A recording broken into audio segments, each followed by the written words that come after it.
மாலை நேர செய்திகள். முதலில் தலைப்புச் செய்திகள். ஜனாதிபதி வேட்பாளரிடம் ரூபா 3 கோடி லஞ்சம் பெற்ற 7 கைது. சுகாதார அவசர நிலையை அறிவித்துள்ளது உலக சுகாதார அமைப்பு. ஐக்கிய தேசிய கட்சி தமிழர்களை அழித்ததே அதிகம், இன்று வரைக்கும் ஏமாற்றும் ரணில். நாட்டில் அரசியல் கட்சிகள் நீத்து போயுள்ளன, விஜயதாச சாடல்.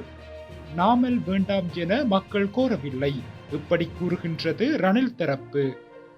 பறிக்கப்பட்ட அமைச்சு பதவிகள், வெளியான அதிவிசேட வர்த்தமானி அறிவித்தல். பிரதமர் பதவி நீக்கம், தாய்லாந்து நீதிமன்றம் அதிரடி உத்தரவு. தொடர்வென விரிவான செய்திகள்.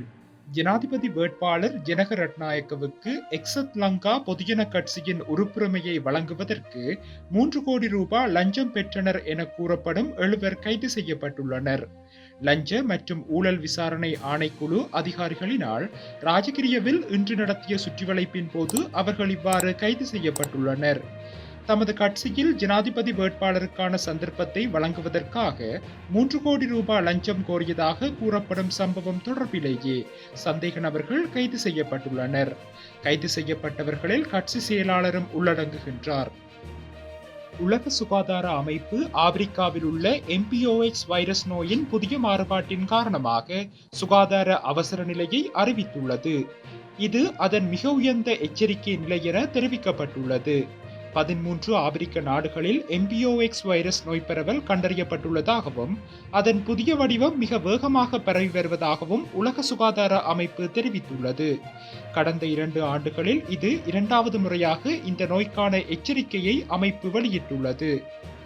தமிழ் ஜனாதிபதி வேட்பாளர் நியமனம் தமிழ் மக்களின் அபிலாஷைகளை வென்றெடுப்பதற்கான எண்ணத்தை மாற்றி தோல்வியடைந்த ரணில் விக்ரமசிங்கவை வெல்ல வைக்கும் முயற்சியாக அமைவதாக மக்கள் விடுதலை முன்னணியின் யாழ் மாவட்ட அமைப்பாளர் ராமலிங்கம் சந்திரசேகரன் குற்றம் சாட்டியுள்ளார்.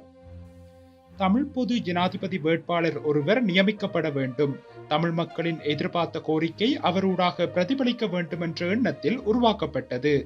இந்த உருவாக்கத்தின் பின்னணியில் சிவில் அமைப்புகள், புத்திஜீவிகள் பலர் பங்காற்றிய நிலையில் அவர்களுடன் இணைந்து பொதுக்கட்டமைப்பில் கையொப்பமிட்ட தமிழ் அரசியல் கட்சிகள் ஜனாதிபதியிடம் ஓடிச் சென்று பேசிய நிகழ்வு கடந்த வாரம் இடம்பெற்றது. தமிழ் பொது வேட்பாளர் ஒருவரை நியமித்த நோக்கத்தை தாண்டி அதன் கட்டமைப்பை சிதைத்து தற்போதைய ஜனாதிபதியும் எதிர்வரும் ஜனாதிபதி தேர்தலில் போட்டியிடும் வேட்பாளருமான ரணில் விக்ரமசிங்கவை சந்தித்ததன் மூலம் விளங்கிக் கொள்ளக்கூடியதாக உள்ளது. ஐக்கிய தேசிய கட்சியின் வரலாற்றில் தமிழ் மக்களை அளித்த வரலாறுகளே அதிகமாக காணப்படுகின்ற நிலையில் தமிழ் கட்சிகள் ரணிலுடன் பேசுவது தமது மக்களை ஏமாற்றும் ஒரு செயலாகும் எனவும் அவர் தெரிவித்துள்ளார். நாட்டில் அரசியல் கட்சிகள் இன்று நீத்து போயுள்ளதாக முன்னாள் நீதியமைச்சர் விஜயதாச ராஜபக்ஷ தெரிவித்துள்ளார். நாட்டின் வலுவான அரசியல் கட்சியாக ஒரு காலத்தில் காணப்பட்ட ஐக்கிய தேசிய கட்சியினால் ஜனாதிபதி தேர்தலுக்கு வேட்பாளர் ஒருவரை நிறுத்த முடியவில்லை என அவர் குறிப்பிட்டுள்ளார். அந்த கட்சியின் தலைவருக்கு தேர்தலில் போட்டியிட ஒரு கட்சி கிடைக்கவில்லை என அவர் மேலும் சுட்டிக்காட்டியுள்ளார். மறுபுறத்தில் 69 லட்சம் வாக்குகளை பெற்றுக்கொண்ட மொட்டு கட்சியினால் வேட்பாளர் ஒருவரை தேடிக்கொள்ள முடியாது திண்டாடி இறுதியில் ஒரு வேட்பாளரை கண்டுபிடித்துள்ளது. இதன் மூலம் ஒரு விடயம் தெளிவாகின்றது எனவும் நாடாளுமன்றில் அங்கம் வகிக்கும் 225 பேரில் 25 பேர் கூட அடுத்த தேர்தலில் நாடாளுமன்றம் செல்ல மாட்டார்கள் எனவும் அவர் தெரிவித்துள்ளார். ஜனாதிபதி ரணில் விக்ரமசிங்கவிற்கு ஆதரவு தெரிவித்த 92 உறுப்பினர்களும் கூட்டாக இணைந்து 10,000 வாக்குகளை பெற்றுக்கொள்ள முடியாது என விஜயதாச ராஜபக்ஷ தெரிவித்துள்ளார். மொட்டுக்கட்சி உறுப்பினர்களின் ஆதரவினால் ரணில் விக்ரமசிங்கவிற்கு கிடைக்கவிருந்த வாக்குகளும் கிடைக்காது என சுட்டிக்காட்டியுள்ளார். ராஜபக்சேக்கள் வேண்டாம் என கோரியே மக்கள் போராட்டம் வெடித்தது. மாறாக போராட்டக்காரர்கள் நாமல் ராஜபக்சவை கோரவில்லை என்று ஐக்கிய தேசிய கட்சியின் உறுப்பினர் முன்னாள் அமைச்சர் பி ஹர்ஷன் தெரிவித்துள்ளார்.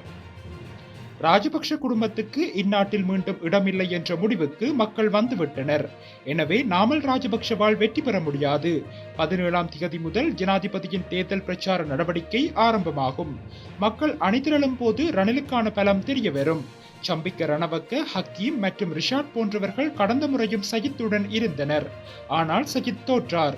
இம்முறையும் பிரதமர் பதவியை வழங்குவேன் என ஆசை காட்டி சம்பிக்கவின் ஆதரவை பெறுவதற்கு சஜித் முற்படலாம். இவ்வாறு மூவருக்கு பிரதமர் பதவி தொடர்பான உறுதிமொழி வழங்கப்பட்டுள்ளது எனவும் தெரிவித்துள்ளார். ஜனாதிபதி ரணில் விக்ரமசிங்கவின் கீழ் 3 அமைச்சு பதவிகளை கொண்டு வந்து அதிவிசேட வர்த்தமானி அறிவித்தல் ஒன்று வெளியிடப்பட்டுள்ளது.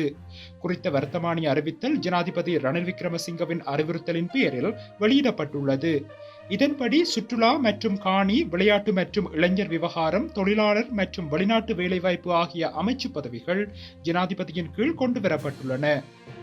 முன்னாள் அமைச்சர்களான மனுஷ நாணயக்கார மற்றும் ஹரின் பெர்னாண்டோ ஆகியோர் முன்னர் இந்த அமைச்சு பதவிகளை வகித்து வந்த நிலையில் அவர்களின் நாடாளுமன்ற உறுப்பினர் பதவிகள் பறிக்கப்பட்டமையால் அமைச்சு பதவிகளில் வெற்றிடங்கள் ஏற்பட்டன. இதன்படி இந்த அமைச்சு பதவிகளை தனது பொறுப்பின் கீழ் கொண்டு வந்து ஜனாதிபதி வர்த்தமானி அறிவித்தலை வெளியிட்டுள்ளார். மனுஷ நாணயக்காரவின் வெற்றிடமான நாடாளுமன்ற உறுப்பினர் பதவிக்கு பந்துலலால் பண்டாரிகொடவின் பெயரை தேர்தல்கள் ஆணைக்குழு வர்த்தமானியில் வெளியிட்டுள்ளது. 2020 ஆண்டு பொதுத் தேர்தலில் ஐக்கிய மக்கள் சக்தி சார்பில் காலி மாவட்ட விருப்பு பட்டியலில் மனுஷ நாணயக்கார 2வது இடத்தை பெற்று நாடாளுமன்றத்திற்கு தெரிவாகியிருந்தார். இந்நிலையில் அவர் பதவி விலகியுள்ளதால் விருப்பு பட்டியலில் 3ஆம் இடத்தை பெற்ற பந்துலலால் பண்டாரிகொடவுக்கு பதவி வழங்கப்பட்டுள்ளமை குறிப்பிடத்தக்கது. அரசியலமைப்பு விதிகளை மீறியதற்காக தாய்லாந்து பிரதமர் ஸ்ரத்தா தவிசினை பதவியில் இருந்து நீக்கி அந்நாட்டு அரசியல் சாசன நீதிமன்றம் உத்தரவிட்டுள்ளது.